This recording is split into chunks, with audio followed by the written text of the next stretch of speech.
Welcome, everybody. We are really excited to have everyone here today. If you are looking for the EdWeb webinar, How to Improve Student Assessment and Learning with Asynchronous Video, you are in the right place.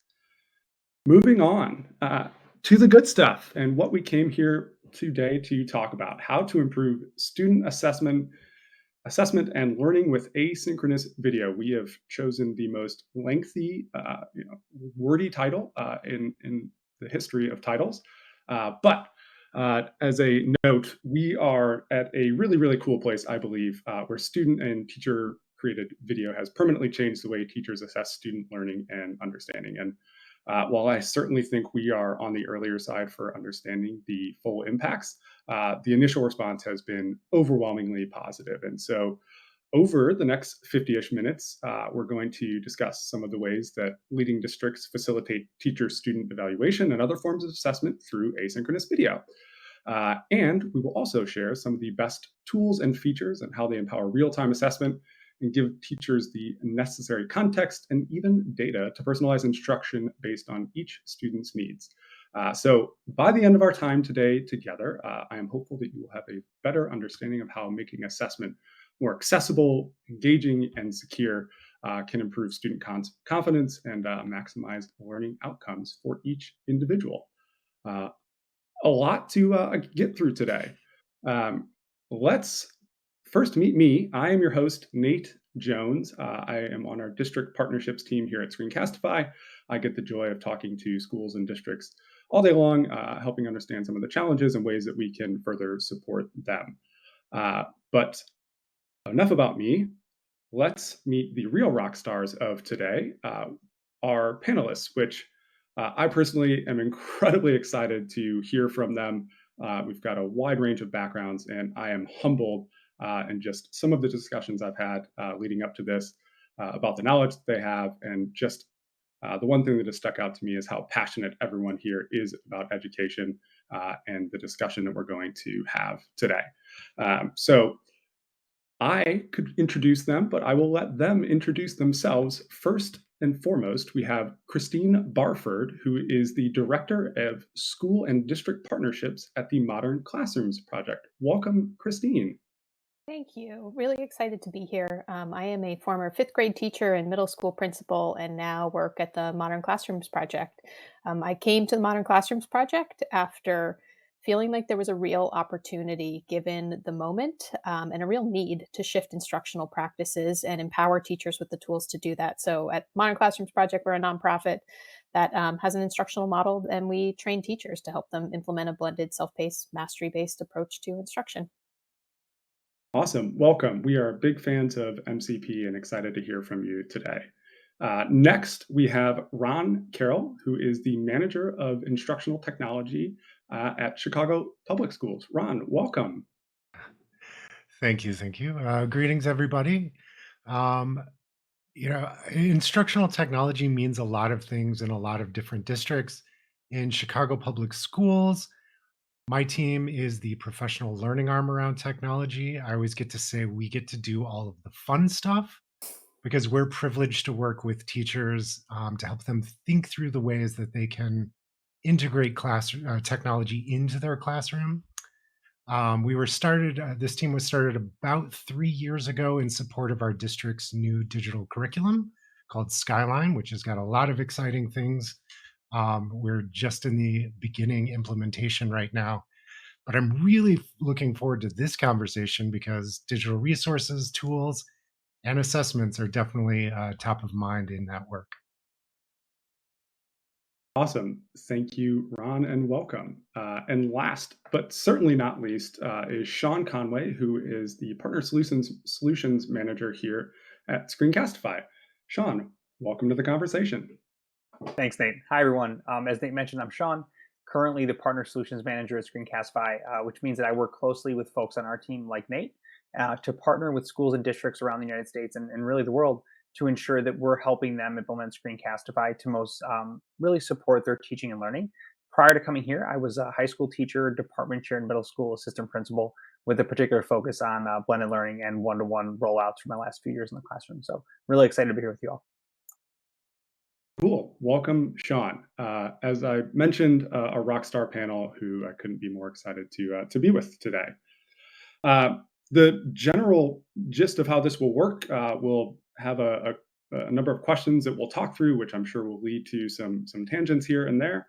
But we will hear some different thoughts from each of participants. And please, again, feel free to use the chat if you have questions as we go. We are going to try to save some time at the end to answer some of those questions. So uh, type them in here as we go. Cool. Let's get going. Uh, it's certainly no surprise that technology has changed every aspect of education, and that is especially true over the past 2 years. Today, we really just want to focus on how it has revolutionized student assessment.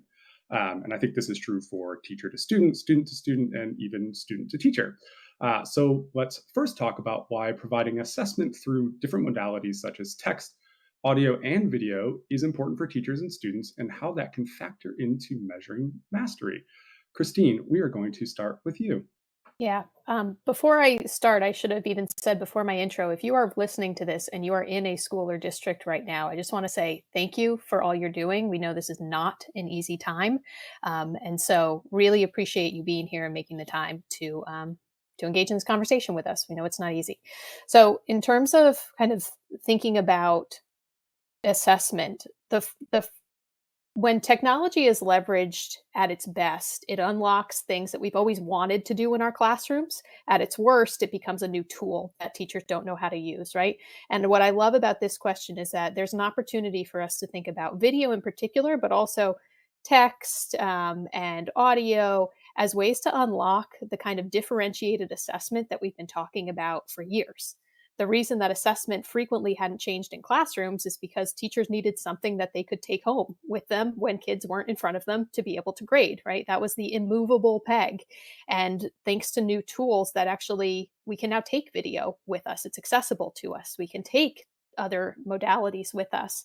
And there's never been anything that's really authentic about assessing a student in a music class through a paper and pencil assessment. There's never been much that's authentic about assessing student collaboration through a written test, right? And so I love thinking about the idea that technology is actually allowing us to unlock authentic assessments for students. And I think what's really key there is making technology and whatever tool you're using part of daily life so that when it gets to assessments, it can remain authentic, right? Students shouldn't just be using a tool to assess, should be part of daily life so that it allows you to unlock and listen in on those collaborative conversations, on students practicing their instrument. A lot of the NGSS and math practice standards really require listening into student thinking. And I love that technology is now allowing us to do that in a way that kind of paper and pencil assessments were always really limited, but necessary for us to assess when students weren't present. I love that, and I really love the word authentic. I'm sure that is not the last time we will hear that today as we go through all of this. Ron, I'm curious to hear your thoughts as well.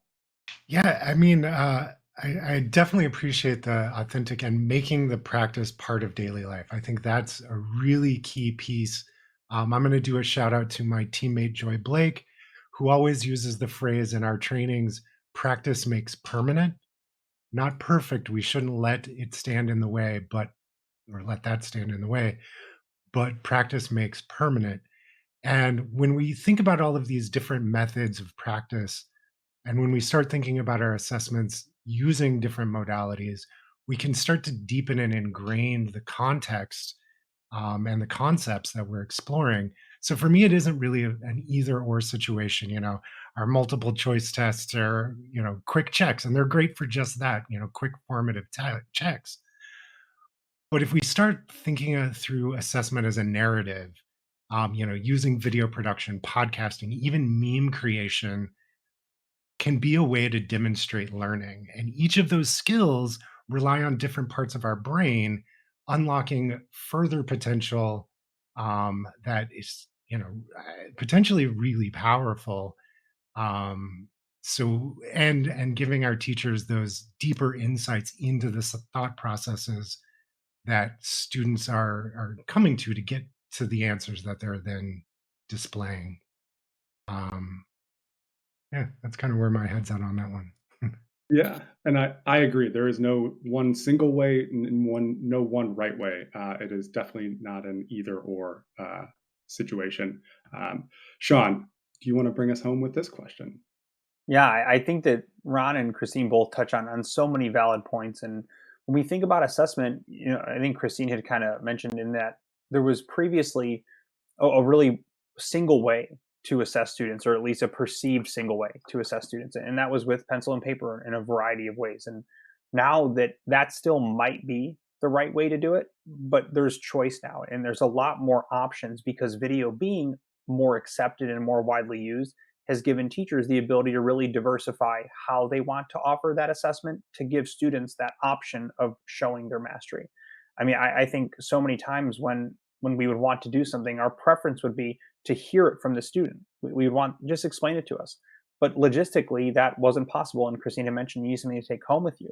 Well, now logistically, it is possible, if not even more efficient, to do it this way.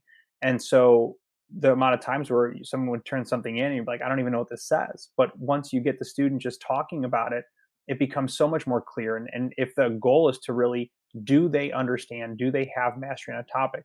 It's, I would argue, a lot more easy is the wrong word, but it's going to be more clear for students if they can just kind of share what they're feeling and thinking about something. Yeah, I really love that, and it is ultimately about giving students the choice. And I think that's actually a great segue into our next question here. Question two, in a similar note, I'm curious to understand how multimodal assessment affects student learning outcomes. Ron, let's start with you this time. Yeah, I mean, I think we kind of started touching on this with that intro question.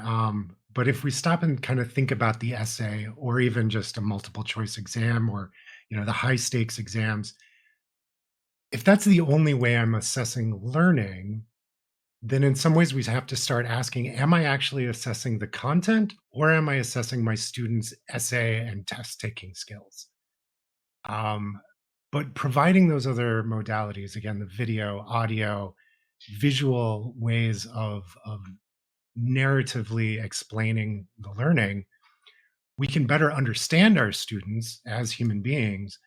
And by allowing, or I'm going to be honest with that, it's not the easy thing, Sean, of taking our both our students and our educators outside of the comfort zone of those things that they're used to and familiar with, that are kind of like the easy go to. Once you start using technology in those new ways to unlock those other skills, video creation requires communication, creativity, critical thinking, and depending on how the project is set up, also collaboration.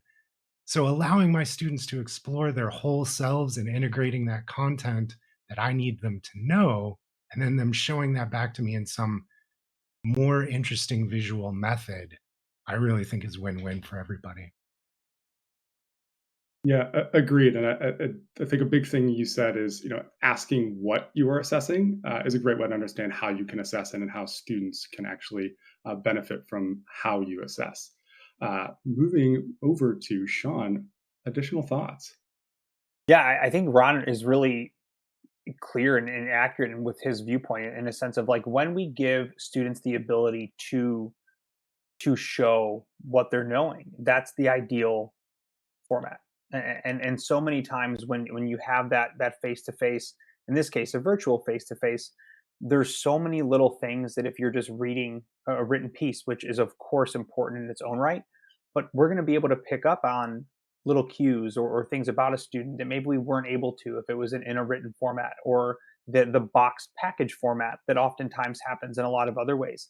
And that's been one of the kind of neatest things I think that I've heard from teachers, is that when they're using video as a form of either learning documentation or showing it as an artifact, they've gleaned a lot from those videos that are not even just about what the point of the assignment and or goal is. It's just such a really telling experience in packaged overall, just from a communication standpoint. So I think that that's been some of the neatest things that I've seen. I love that. And you obviously get to talk with districts all day long to understand a lot of different hows and whats. And again, going back, there is no right way. Christine, some additional thoughts for us? Yeah, I love where this is going. And just to kind of underscore what Sean said, I think there's a mindset shift happening in general. And in the past, I think alternative modes of assessment were viewed as modifications. And I actually think that now, due to technology, we can actually enrich assessments. We can make them more rigorous through technology. And that's just something I think we should name, that it does take a shift just in how we're perceiving the use of technology and assessments in our classrooms, that they're not because we need an alternate form of the pencil paper, because it's actually a more authentic, rigorous form of assessment when we can watch, when we can listen, when we can get this holistic view that Sean was kind of alluding to just then. I love that. I'm going to go, slightly off script here as a kind of a follow up question in regards to this. Certainly there are seemingly an infinite number of ways in which to think about assessment. When it comes to best practices and like trying things, do you have thoughts, suggestions on different ways that you can, in fact, start exploring new ways to look at assessment, either through video or through other modals? And if someone wants to chime in or is confident in an answer, I will defer to you three. Yeah, I can jump in. I think it looks like Michelle Went had made a comment that I think is so true to keep in mind in the sense that these videos still have to be graded and assessed. And then a follow up comment was in regards to rubric orientation and how students both approach that product and creation, and then of course how teachers are responding with that. And the idea behind teacher workload and what they're responsible for on a daily basis is that it's not. And I think Christine, back to her point too, video is not always going to be the answer. Like there are times when it's going to be appropriate for that to be rolled out, but of course there needs to be keeping in mind with what the teacher still needs to handle in their own time and workflow. So does that then kind of flip a bit, and are teachers then using video to actually provide the feedback? And then does that become more authentic and real with what teachers can use if they're using a video creation for a student piece of work? And instead of, I remember waking up on Saturday morning at 6 a.m. and spending 10 minutes per AP US history essay, and you got 90 of those, and like that adds up. Like, can we substitute video as being a mechanism to provide more authentic feedback for the student to benefit from as well? I don't know if that really answered your question, Nate, but those are just a few thoughts that I was kind of having. Well, yeah, Sean, I actually had a note in here and wasn't sure when I was going to discuss this piece as well. But yeah, the downside to video is it takes a lot of time. It takes time to create them. It takes time to watch them. It takes time to assess them.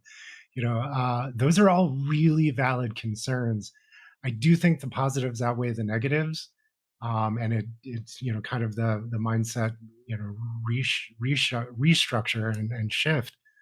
But as someone who makes instructional videos as a large part of my job, a 5-minute video can take 2 to 3 hours to make easily. So then turning around and watching 50 or 100 2-minute videos, that adds up. Yeah, I do think we've got to get away in ed in general from thinking about piecemeal approaches, including like an ad hoc adoption of technology, right? We're talking about a very narrow slice as we talk about assessment, but it's got to work in tandem with your instructional delivery model.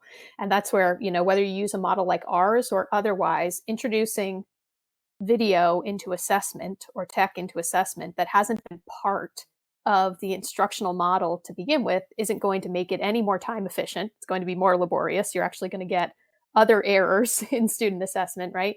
And so I think I just want to acknowledge that we're talking about a piece of a much larger whole, and we've got to be thinking about how our technology integrates into our instructional delivery generally in order for any of this to really take off and be valuable. Yeah, I love that. and from like a district perspective, a return on an investment for the devices that we've been purchasing, like they need to be a part of daily practice, as Christine has been alluding to, or not just alluding to. Yeah, and to call out Sean's point. If you ever find yourself with 200 videos that are 2 minutes long, just watch them at 2 times speed. That's what I do. Probably not the same thing here. Um, let's switch gears here in narrow our focus just a tad. The note is not coming up for me to adjust this, so we are not going to maybe show the question. But again, thinking about narrowing our focus here, and specifically, Sean, I'm curious on your view. How has video specifically changed assessment in education? I think in a lot of ways, and it similarly comes back to what Ron and Christine were just talking about, is that video is not always going to just be the end product of what the student is creating. It's that, how are we best leveraging the tools and resources at our disposal to serve our students and then serve our teachers as well. So is that creating a video to then be an instruction piece for the student that they can then come back and watch 7, 8 times? Whereas opposed to before, if a teacher was assigning something and it was, hey, write this down and go do it for homework. And then who knows what students are writing down as they leave that classroom. But if they have this piece of video that can then be the assessment instructions that we know is going to bring a significant amount of more credibility and standardization to, that's going to be helpful. But the other part is like really just, I think, the way that students access their learning. I think that we have seen more over the last 2 years how students are better understanding how their approach and understanding to learning is a lot more than before. That just the way and manner through which people and students have had to kind of operate, it's been tough. And we have learned a lot. And I think students have also learned a lot about themselves. Agreed. And I know I kicked this off at the beginning, but we are so much at the beginning of this. Christine, additional thoughts on that? Yeah. I mean, it's changed everything. So I'll just start there, right? Our organization really tries to leverage the use of video. And I think our model, I'm just going to break it down for a second. Our model is kind of relies on blending instruction through teachers creating videos, which allows students to self-pace, which allows you to get to mastery-based assessment.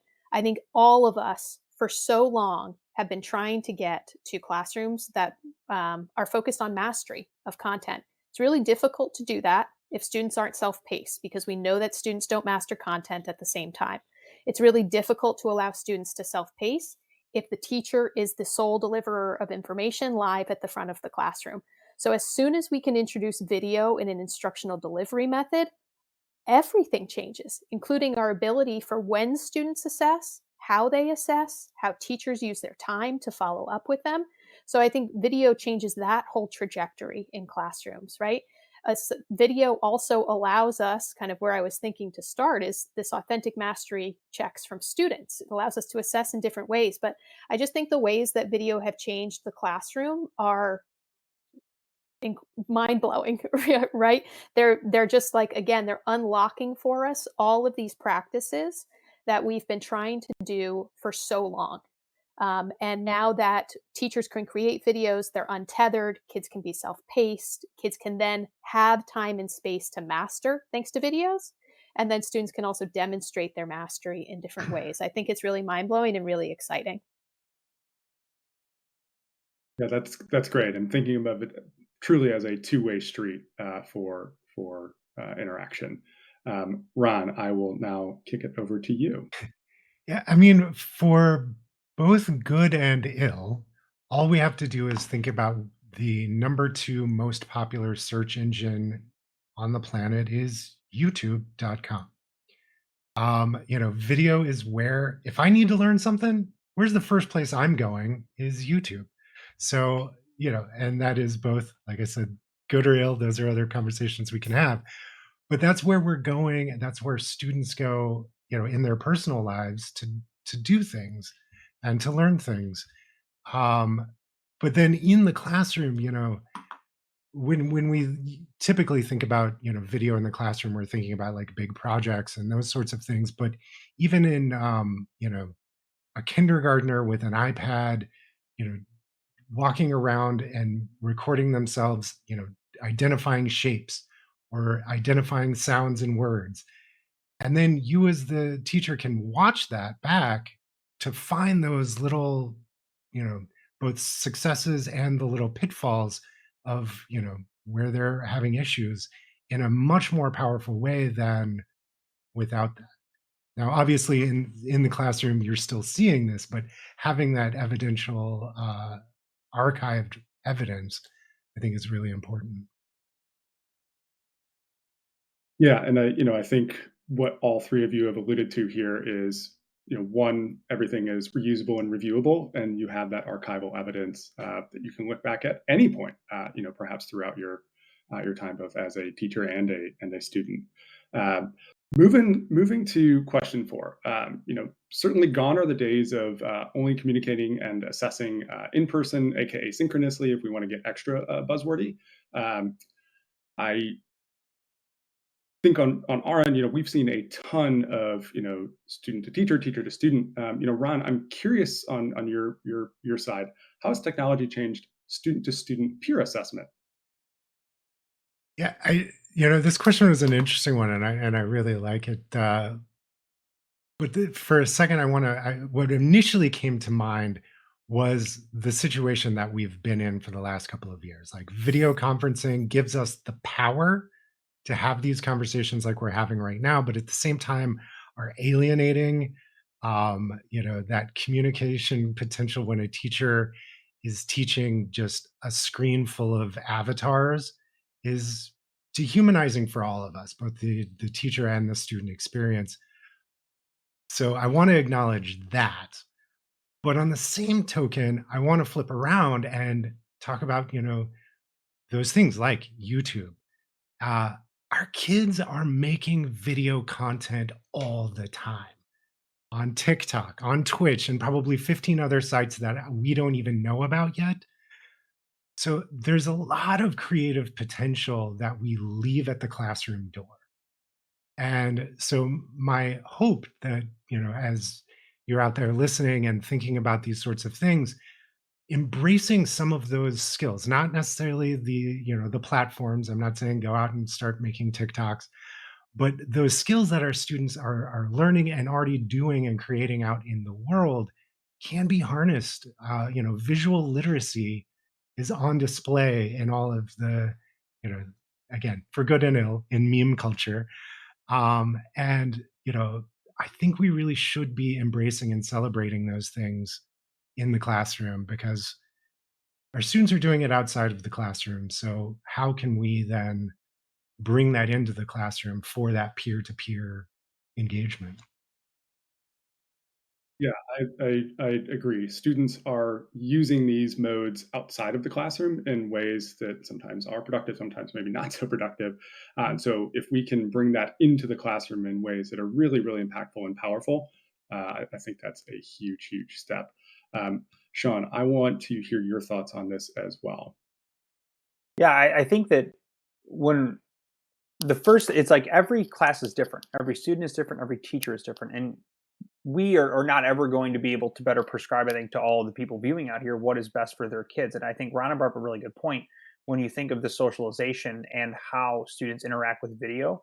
The students talking face to face is so important.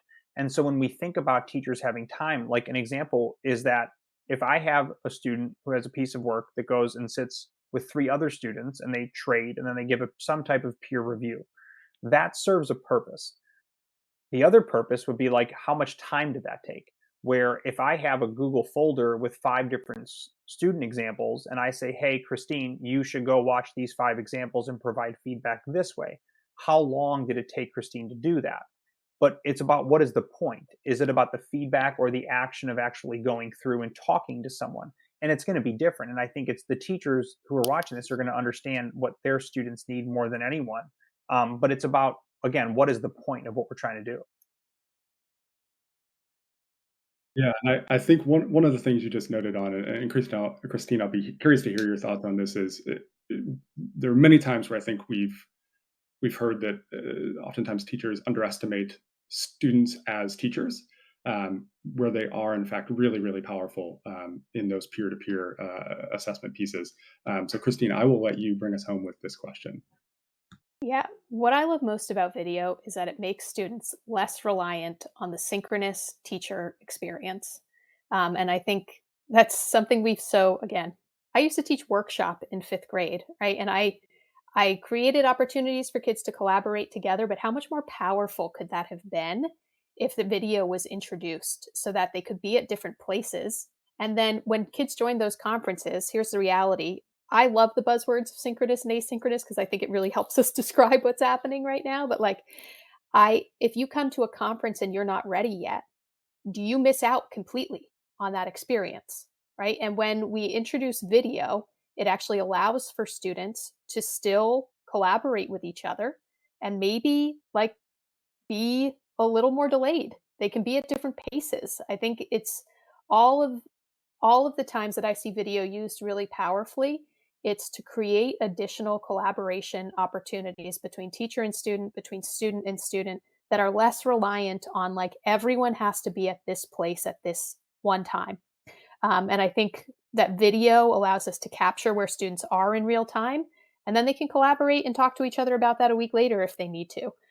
It allows teachers to not have to be just assessing where Ron is today, but to know where Ron is on this mastery check over the course of a 1 week period. So I just think that it really opens up flexibility in timing. And I think our former really rigid, always synchronous model left kids behind from some of those really rich collaborative experiences when we didn't have anything where we could use asynchronous material like video. All great points. And I do. We could talk about this piece for probably another 4 hours if we wanted to. Um, I will ask one quick question as a follow up, and maybe this is being asked or is not being asked. But in either of your experiences, is there like a fun, simple, out of the box way that maybe you've seen video being used as a peer to peer assessment piece? I've seen some good ones, but actually, I just thought of one that I want to see. So, anybody out there, this whole reaction video trend, embrace that in your classroom. Have a student make a video, and then other students can do, the reaction video style to like respond to it and have that collaborative experience. So, I don't know if that helps, but Yeah, no wrong answer. Christine, Sean, any additional thoughts? Yeah, I mean, I think we've seen teachers who pair students up to review content that they've created digitally and to be able to provide feedback to each other in a video format. We frequently see assessments where the assessment is students creating an instructional video for other students as a means of assessment and also then creating that peer to peer collaboration. I think a lot of the traditional conference structure can be done over video review, particularly in more flexible formats like hybrid and virtual learning. So we've seen that quite a bit, and I think is really powerful, paired with strong rubrics, strong practice, everything else that was great practice in the classroom live, just done over video. Yeah, Sean, anything you'd like to share? Yeah, especially when we think about how peer assessment and when we think about asynchronous video, that being a part of documentation, we can then overlay that a lot of times onto screen recording tools and having students use annotation pieces to then mark up and then make suggestions to other pieces of student work. And I think it's the idea of layering and of how when you take certain pieces of communication in student video and then you share that both from a peer assessment but also a teacher lens, the annotation ease of that can be really powerful with how students and teachers interact with one another. Yeah, and for anyone in the audience thinking about doing this and trying it in your classroom, when in doubt, just try it out. Um, that's our motto. Um, we'll switch gears and I think go into what I believe will be the really fun stuff in part of our conversation today, and that's talking about some of the tools available to actually dive in and have an impact on the discussion that we've set forth today. Um, so, Sean, we'll start with you and thinking about all of the features and tools, and certainly there are an endless, seemingly world of tools out there. What tools stand out to you when it comes to assessment in the classroom? Thinking about the assessment both from the creation production, but then also from the reporting and communication back to like parents, for example. One of the examples in ways that we see assessment a lot of times using Screencastify Submit. If I was a Spanish teacher and I was teaching and doing a speaking assessment on any form of vocabulary, and students did Unit 1, Unit 2, Unit 3, using Screencastify Submit, those videos are then being sent back to the teacher. And when we think about how is that actually being assisted and then helped, it's really from the student then having a form of documentation of being able to go back and revisit that, both from a teaching and growth standpoint. But then if a parent were to email me and say, hey, Mr. Conway, how is my student doing in Spanish? I'd be like, hey, no problem. I then go into my editor for Screencastify. I click on add media. I click on type in that student's last name, and then all of their Screencastify Submit videos are going to pop up.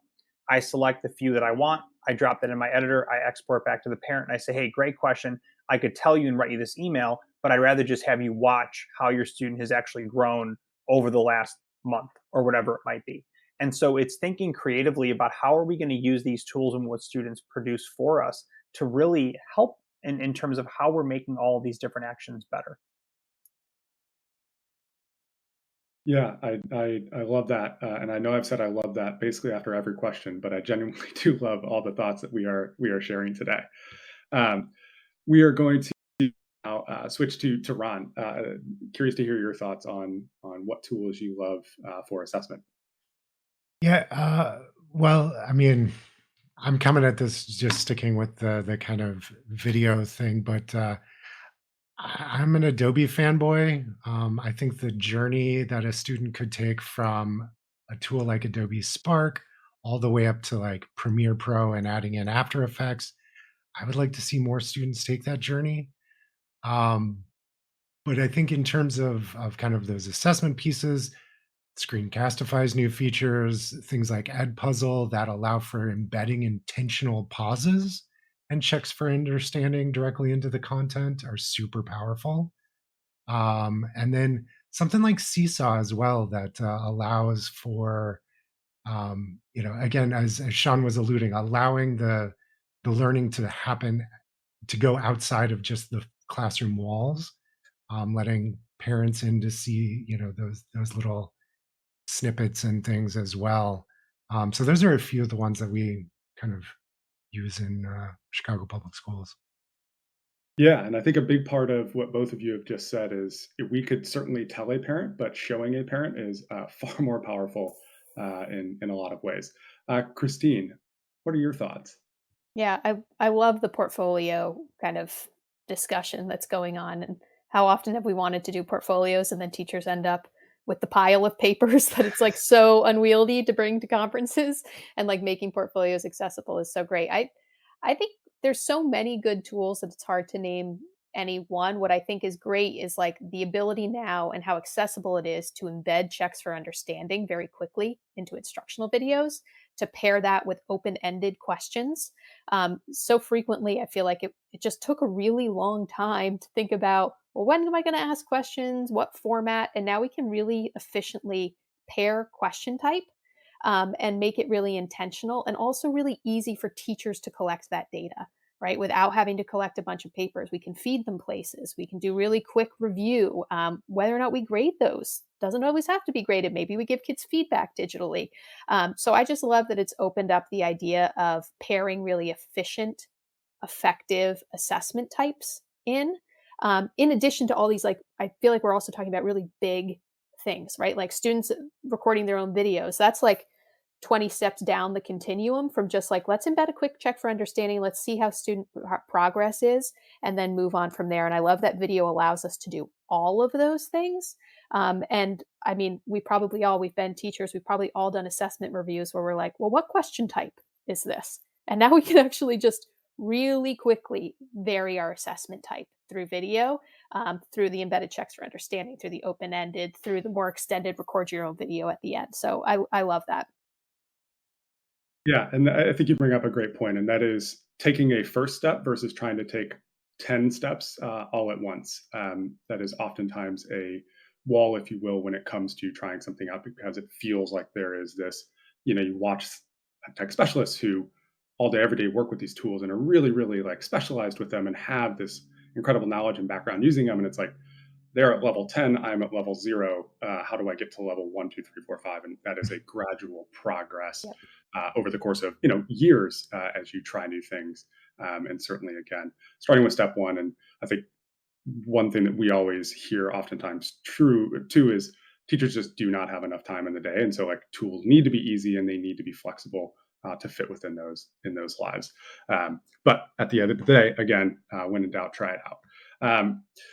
The last question that we will talk through here, and then hopefully we will have some time for questions at the end. Certainly, in district partners that we talk to, and just all around the U.S., we've seen amazing innovation around assessment, um, and thoughts from district leaders and educators. I'm curious, Christine, how do you think assessment will continue to play a role or play a larger role in the future? Yeah. The disruption of synchronous education in the last, what are we in? 2.5, 3 years. Correct me how many months in we are of this, right? It's become really clear that students don't master content at the same time. And I mean, I think we all know here, students never mastered content at the same time. But I think even the focus of this webinar being on assessment is reflective of the time we're in, where we know that students are going to be at different places. And it's really important for us to collect information on where they are, when formats are changing, when students are absent, challenges that have always been there but are now really present in our minds. So I don't think we're ever going back. I think we're now asking a lot more questions about how we assess, how frequently we assess, and how do we assess when students are not all at the same place every day. There was this illusion, I think, at least when we were live all the time, that students were in the same place because they were in front of me. We know that's not the case. And so I think assessment is going to play an even larger role in the future, because we need to know where kids are to be able to appropriately personalize instruction. We can't do that without asynchronous formats like video, right? And so I think the two really go hand in hand. And I think what's important to underscore with all of this is that so many of the tools we're talking about, video, et cetera, are not just for the asynchronous environment. I think it's also becoming clear that as we return and we are in live sessions, that students will still be in different places. We know that from our assessments. We've got to leverage technology to be able to personalize their pace, their practice, and their assessment moving forward. Yeah, that's great. And I think one of the things that sticks out to me, Christine, is despite the challenges of the past 2 years, it has forced us to stop and rethink in a really, really large scale way how we can better assess and how we can better support students as we move forward. I am also now curious, Ron, to hear your thoughts on the same question. Yeah. So, as part of our district's curriculum project, which was not inspired by the pandemic, but has shifted maybe in some ways because of it. One of the things that we're examining is the assessments and assessment practices throughout the district as well. And I want to call out the three core guiding principles that our assessment team has put forward in this work of high quality assessments inform good decision making, connects curriculum and instruction, and creates opportunities for students. And I think those three things are really, really powerful. Along with the curriculum, we're embedding into it opportunities to engage in podcasts and video creation as evidence, which is all super exciting. We are still roughly in the beginning of this work. But when we're thinking about assessments overall, I kind of feel silly saying this, you can't know where you're going if you haven't defined success. If you don't define success, you don't know if you've missed the mark, which is definitely important for everything.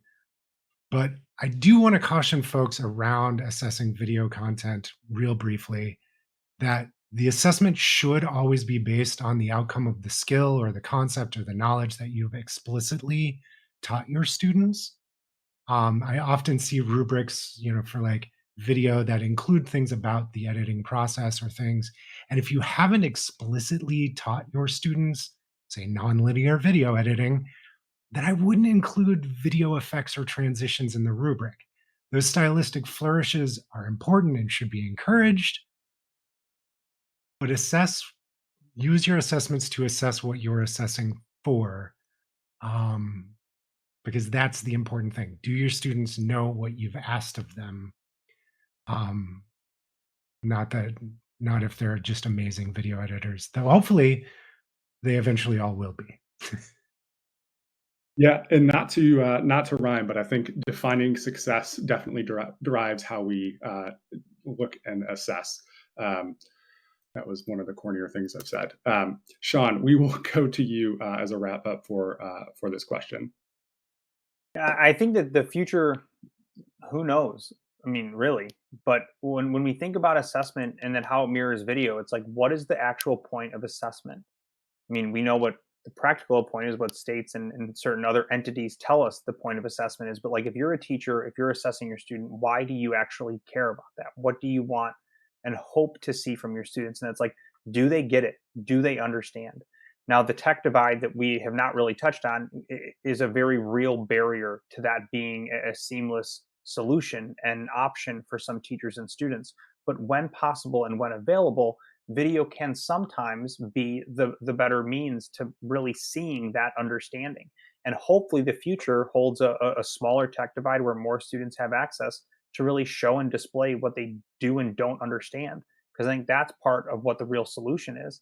But like practically and like examples, like hopefully just off the top of my head, like student-led conferences have more video, like that they can show in those conferences, like what they did and why they did it, as opposed to just talking through some numbers on a piece of paper.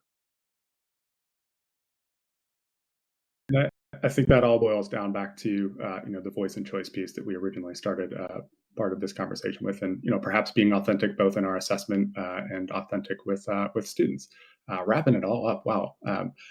Any additional thoughts on the assessment piece moving forward? If not, we do have a couple of audience questions, which I'm really excited that we have a few minutes here to talk through some of these. Looking at this, one of the first questions that I'd love to get to, because I think it's a really important conversation. Assessing via video is a big mind shift for teachers and districts, which I wholeheartedly agree with. How do you all recommend having that conversation? Yeah, I mean, we kind of alluded earlier when I forget who was talking about it, but that it's a long journey. So you start with like one or two little things and try them out. Don't try to do everything all at once. Um, you know, Tech integration is a marathon. It's not a sprint. Even maybe a half marathon, Christine. But but go into it with that understanding that it's try a little bit now, see how it works, try again later, and keep assessing your own practices with video. Reach out to people who have been doing it. We're out here happy to help you do those things. And lastly, I'm going to steal a quote from my wife, who's a high school English teacher: no judgment, no fear, just try it out. Just like, or when in doubt, try it out, as Nate would say. Yeah, I would add to Ron's points kind of two things. It depends on where this question's coming from, right? And is it because there's like concern that video isn't an authentic assessment, in which case that's a different conversation than just like we want teachers to assess more via video. I think those are two slightly different approaches. For the first one, I think teachers have been asking themselves for a long time, and we should continue to ask, what is the most authentic and rigorous form um, of student demonstration of this understanding, right? We should always be looking at standards and asking ourselves those questions. Sometimes it'll be video, sometimes it won't. I think Sean's really underscored that point today. But I think having that conversation without bringing up video first is the right venue to then say, well, maybe we should try video for this, if that's why the question's being asked. I think on the flip side, if you want teachers to start assessing by video, don't start with assessment is what I would say. Like, start actually with like, how are we regularly integrating video into our classrooms? Because like kids will get better at creating videos when they see videos. Teachers will get more comfortable with the content when they know how it fits into their delivery model.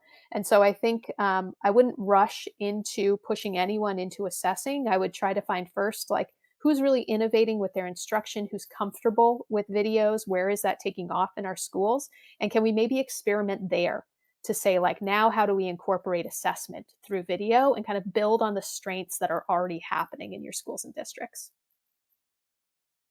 I think that's incredibly sage advice, and harkening back to taking the first step versus trying to reach the level 10 on your first attempt. Sean, additional thoughts around how you can have that conversation? Yeah, as with sometimes you have to go slow to go fast, and as with anything, and right now there is so much going on in that idea of that if districts were at a certain point 2 years ago, there are things that they can try to do that other ones maybe it's not. And I think Ron and Christine said it similarly, but different in that we have to be really mindful of where teachers are at, of where students are at, and meeting them at that place, and in a healthy way, trying to continue to innovate so that we are being able to give students that authentic experience. And sometimes video is the answer. But that again, it's a balance of everything. Balance is key in all things that we do. I know there are a number of other questions. For the sake of time, we are going to make a really strong effort to answer a number of these questions offline for everybody that has entered those in.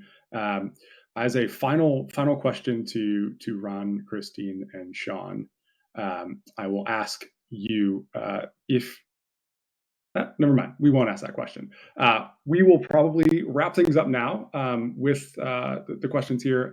First and foremost, thank you everybody for attending. This has been a ton of fun for me. Thank you, Ron, Christine, and Sean for sharing your thoughts. I hope that we can have this conversation again, and I am really, really curious to see where assessment is headed and how that changes. Hopefully 2 years from now, we are having a wildly different conversation than maybe what we are having today. With that, thank you all again for attending. I hope you have a tremendous rest of the day and an incredible weekend. Thank you so much.